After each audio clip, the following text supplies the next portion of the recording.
If you could see the constellations above us during the day, you would see that the sun has completely entered the constellation of Capricorn today, where it will remain through February 16th. Most astrologers post on just the new or full moon cycles, but I will be including a report on the days that the sun enters a new constellation. Yes, the moon cycles are important, but the moon represents the emotions behind our motivations, not the actual focus of our actions during a specific time period, as the sun does. Hence, it is important to look at the energetic influences, technically the sun's natal chart, as it enters a new constellation, the energetic stamp of our main focus, passion, action, as it changes from one constellation to the next throughout the year. When the sun transits Capricorn, we are supported to focus on overcoming fears and doubts, to have an absolute certainty to act on and move forward in long-term projects that have been on the back burner, that we have been procrastinating about, or that we simply weren't able to manifest before this time. The sun in Capricorn gives us the clarity on how to move forward step by step to manifest new policies, foundations, organizations, institutions, foundations in our greater community and or society at large. Let's start with a quick overview of the strongest energetic influences on the sun during its transit through Capricorn this year. Using only the 5 visible planets along with the sun and the moon, this will give us the bare essence of the energetic influence of this transit. Here, the strongest aspect is Mercury in Sagittarius in the EST first, opposing Mars retrograde in Gemini in the 7th. The most visible and evident communication of philosophies bent on bettering the larger community, institution, corporation, nation, or global community is opposed by the inner desire to argue the smaller points one-on-one. If not rectified, this will block what we are able to constructively manifest at this time during the sun's transit through Capricorn this year. Next is a grand trine. We see starting from Saturn in Aquarius in the 3rd with Venus in Pisces in the 3rd, going up to Mars retrograde in Gemini in the 7th, and then on to the moon in the midpoint of Libra in the 11th. This is showing that Venus is helping us to quell the harsher influences of both Saturn and Mars, supporting their more just and fair attributes. The moon's position in mid-Libra in the 11th is giving further support of a more balanced and fair influence, all of which is helping us manifest the highest expression of Mercury in Sag, communication of higher philosophies, as mentioned before, during this transit. We also have what's called a locomotive in this chart. Here you can see these planets all line up, and I believe Neptune is here, which is also a planet, and it's here. And then we have Jupiter and Mars. But then we see that there is an empty space, so to speak, right? The energy starts at the moon and wraps around in this direction towards Mars. And then there is around 120 degrees where there are no aspects. A locomotive in a chart turns on one planet, the pivot, which in this chart is the moon in mid-Libra in the 11th. Here, being motivated by empathy to be humane, just, and fair to all members within our larger community. The pivot, the moon, is the most important planetary influence on the sun in this chart. Its expression can only be seen manifested by looking far ahead across the empty space from the planet at the beginning of the empty space, which is Mars retrograde in Gemini in the 7th. To achieve as much as possible during this transit, it is paramount to remove destructive, aggressive verbiage from our communications. We should speak our truth in regards to higher-minded philosophies and moral principles and avoid unconstructive tit-for-tat conversations regarding communications based on base beliefs. The more we can do this, the more constructive we can be at this time.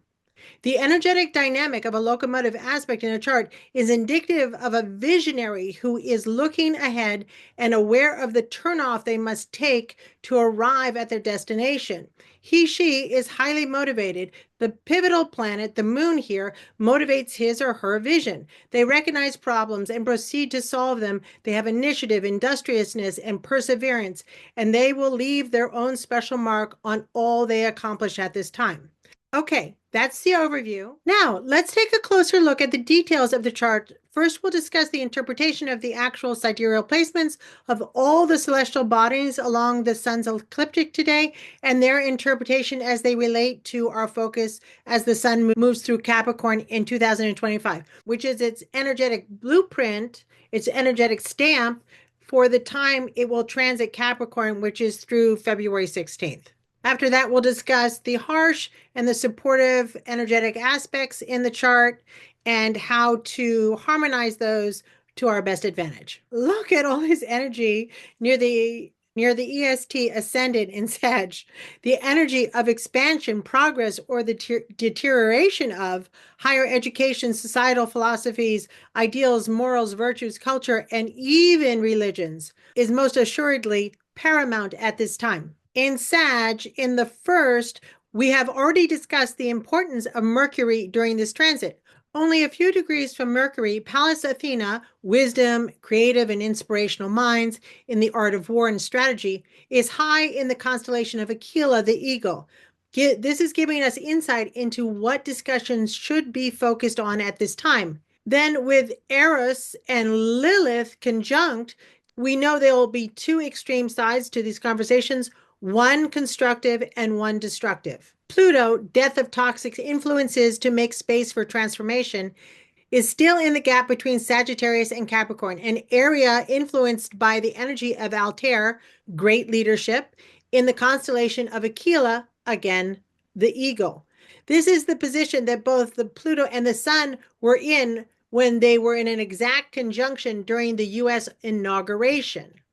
This placement denotes a strong sense of independence, ambition, desire for success, focus on leadership, innovation, and a drive to stand out or to make a significant impact. The sun is now completely in the focus of Capricorn, societal structures, institutions, political policies, cultural foundations, organizations, corporations. With so much of the chart energy in Sag, this could be global, national, or simply the restructuring of your own company's culture and policies. Or it could be all three at once. This is going to be a busy and active month for sure. The more we communicate and act in ways that will build long-lasting and constructive foundations at this time, the more blessings we will manifest during this transit. Capricorn energy continues into the second house with Charlico and Ceres. Many societies might own the need to make space for healing, nurturing, and supporting their own at this time. The third house has strong energy as well, with Saturn in late Aquarius, 1 degree from Nessus. Long-term goals should be based on building a supportive bridge by communicating at a higher level. The energy of Venus at the midpoint between Aquarius and Pisces supports the ability to bring communications into a balanced and fair process. This is further supported by Fortuna conjunct Neptune with the EST North Node as well. Good fortune, the greatest blessings will come to those who learn to use the highest ideals. One needs to be forceful in communications, yet fluid as well, just like water. Water has the power to literally move mountains. One must know when to wash over something and when to flow around it. This communication style will yield the best results at this time. At the bottom of the chart is Aphrodite. Love is what is motivating those with the highest ideals at this time. And sex could actually be what's motivating those with the lowest ideals at this time. But we're going for the most constructive expression. Okay, so the fourth house is home to Chiron. Chiron, Eris, and Hygieia at this point in time. It is time to do what we can do to heal those at home with the sun in Capricorn. This could be in an individual home or a larger community, society, with an institution, corporation, or our nation, right?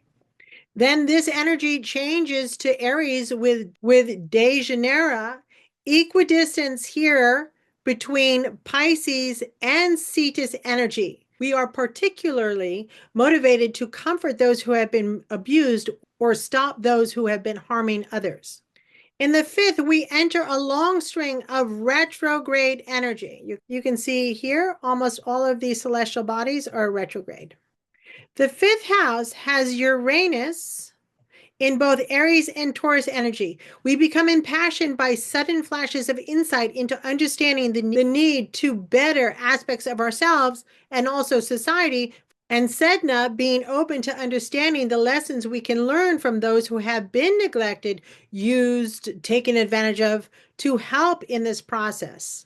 Amor is in Taurus Orion energy. It's 1 degree from Aldebaran, from Jupiter, and Cupido is directly on the cusp of the 5th and 6th. This energy combined is expanding our awareness of the understanding and need and the pleasure of being within a protective environment. Chaos retrograde in Gemini in the 6th gives us a need to fix chaotic communications, our own internal dialogue, to balance these communications with those in our immediate environment. The descendant on Sirius, again, balanced fair communications will bring the greatest blessings at this time. The 7th has Mars retrograde, discussing ways to survive, having the hard arguments within, internalizing them before speaking our mind.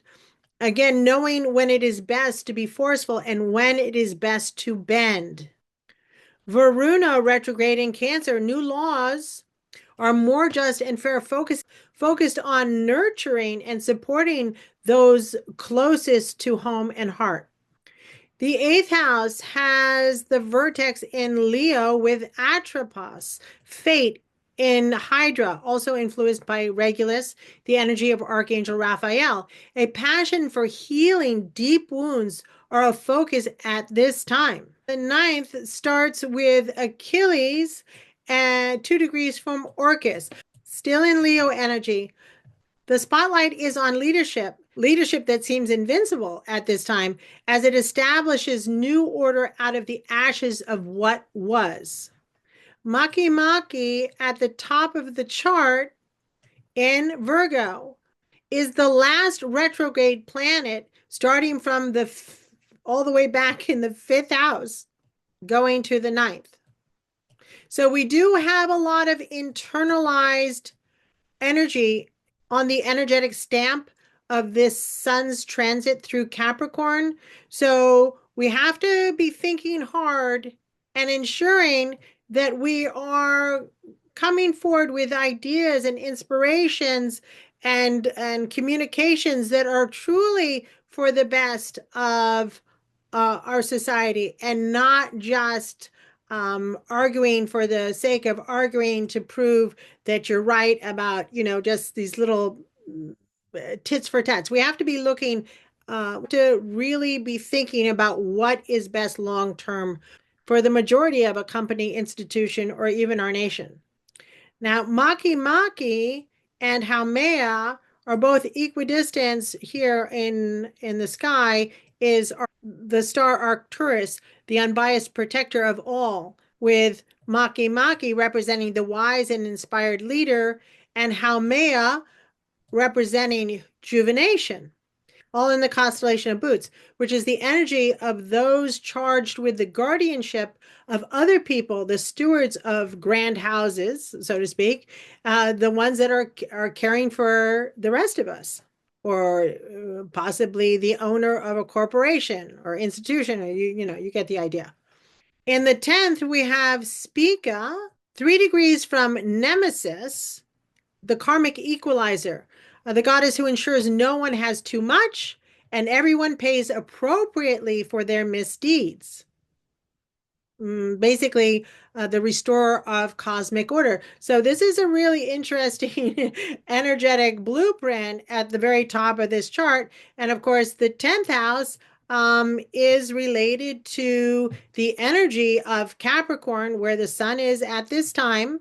And I just did earlier this week, 2 days ago, I think I posted a chart on the explanation, a detailed explanation of the energy of the 10th house, Capricorn, and Saturn, and how to best utilize that energy. So if you really want to make this time work for you, I would definitely look at that video as well. Anyway, Vesta, 2 degrees from the EST-MC, public service should be based on spirituality and higher ideals at this time. This is going on throughout this chart, right? With Capricorn.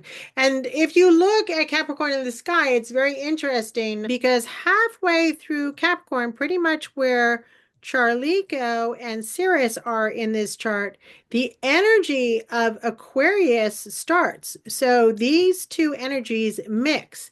And that's why a lot of Capricorn is about creating long-lasting structures in the world or society or blah, blah, blah, based on higher ideals, which, we'll talk about more when we get to Aquarius in mid-February. The 11th house has the moon and Juno 3 degrees apart in Libra about midway through. We are being motivated emotionally for justice for innocent victims at this time. Then Astrea in Capricorn, in Scorpio, abandoning of toxic, poisonous, corrupt persons to cleanse humanity from their influence. So we arrive back in the 12th. Here we have Ixion, the ungrateful and criminal guest, trapped or incarcerated in some way, with Quaoar, vision, and Pholos, one who causes his own demise, above the ecliptic in the constellation Scutum, the shield. This helps us envision a way to shield ourselves from those who wish to harm us in some way, or even our own belief system. Now let's discuss the difficult energetic aspects in the chart and how to make them supportive of the sun's time in Capricorn this year. The harshest energetic aspects in this chart, blocking the constructive expression of the sun, are one crucifix, formed by the opposition between Mercury and Mars retrograde, and then Spica in the 10th down to Eris in the 4th. Now, this crucifix creates a grand square, right? So this is a most difficult energy to overcome or to use constructively because of the fact that, think of a wheel, it's very hard to move forward or make progress with a square wheel, which is why our wheels are round. So we have to know how to make this energy flow. So how we do this is we have to balance both of the oppositions simultaneously, meaning that the energy, such as in Sagittarius with Mercury, we've been talking about, and Mars retrograde, such as speaking about higher ideals and how to move forward constructively and thinking about the bigger picture versus communicating in ways that are very selfish and destructive and all about me or my ego or how I appear to others and so on and so forth. So we need to make sure that we go within with the Mars in retrograde, that we really think about what we're putting forth this month to make it as constructive as possible.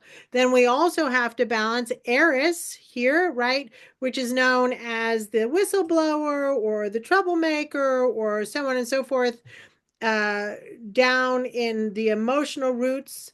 If we're doing this from an emotional perspective versus Spica, which is blessings in Virgo, perfected in the 10th house, trying to do what is best for long-term institutions that will be constructive for creating blessings and perfecting policies and such for the long-term development of society at large. If we can balance these four, this square wheel will actually start to flow and become a very powerful supportive energy in this chart. And here we can see a lot of oppositions in this chart, right? And a lot of philosophers, a lot of astrologers, they like to talk about how oppositions, that these are negative things, that there are problems. You need to eradicate that idea from your mind this month, because especially in Capricorn energy and Saturn, you have to look at every opposition, every challenge as an opportunity for growth. And I speak from experience. It seems kind of sometimes overwhelming to try and balance two ends of a pole and figure out how to find the middle ground, the most productive point in every conversation or aspect of life. But I'm going to tell you from personal experience, my chart is completely flip-flopped. So what I'm saying is, let's say in my first house, which is the home of Aries, my Aries is on the other side in the seventh house, and Libra, which should be in the seventh house, is in my first house. My Capricorn is in my fourth house, and Cancer is in my 10th house. So trust me, as a young child, I was constantly always going from extreme to extreme. And even in early adulthood, it was very hard for me to balance my life, many aspects of my life. And it took years for me to find the midpoint. But when you do, this is kind of the key, the secret to the astrological charts. Most of it is just simply about finding the midpoint. And does that mean that you can't change things? No, that you have to, always bend and compromise with others. No, that's not what it means at all. It means you must understand where you're coming from. Are your motivations from ego? Are they from unresolved emotions from your past? You need to have this conversation, which is with yourself, which is why I think we see so much retrograde energy in this chart at this time. Okay, enough said there. Next, let's discuss more supportive aspects and how to use them to our advantage as well. There are two strong mystical rectangles supporting the sun's focus in Capricorn this year. The first stemming from the EST ascendant to Saturn in Aquarius in the third, up to the descendant in Gemini, and then back over to Achilles with Orcus in Leo on the cusp between the 8th and the 9th, and then, of course, back down to the ascendant in Sag. The key again is the oppositions. Once you are able to balance all four corners of these rectangles, they become almost like master skills that will help you be extremely successful in any given energy, in the energetic focus of the chart, which is the sun in Capricorn at this time. These particular crossroads or crossbars are talking about communications or new inspired societal or corporate or institutional policies, which could be blocked by leaders or department heads, personal or others, deep or dark emotions at this time. The opposition between the high-minded and petty conversations are the underlying factor here, as discussed previously. The second mystical triangle stems from Mercury in Sag, going down to Uranus, up to Mars retrograde, and then to the moon, which remember is the most important planet or moon in this particular chart. And then back down to Mercury, of course. We've spoken a lot about this crossbar, so I do want to talk about this one a little bit more. Uranus is sudden insight and inspiration, and the passion of manifesting that which would be most pleasurable for self or for those we consider family needs to be balanced with the moon's empathetic motivation for the most humane course of action for all those within our group, corporation, institution, society, not just the few. If a person is able to manage the energies of each end of both of these crossbars simultaneously, they will have an extremely high level of skill in these combined areas. Always remember, all opposing energies in any chart have to be harmonized for best results. It doesn't mean you can't make a big change or great progress at this time. It simply means you must consider what is the best way to move forward for the whole, for all members of an institution, society, blah, blah, blah. Okay. And I think that's why we're seeing so much retrograde energy in this particular energetic blueprint, because we do have to spend time contemplating and considering what's being put on the table, and are we just moving forward from an ego-based need to be right, or are we actually moving forward to do what is better for our society as a whole and not just the few, right?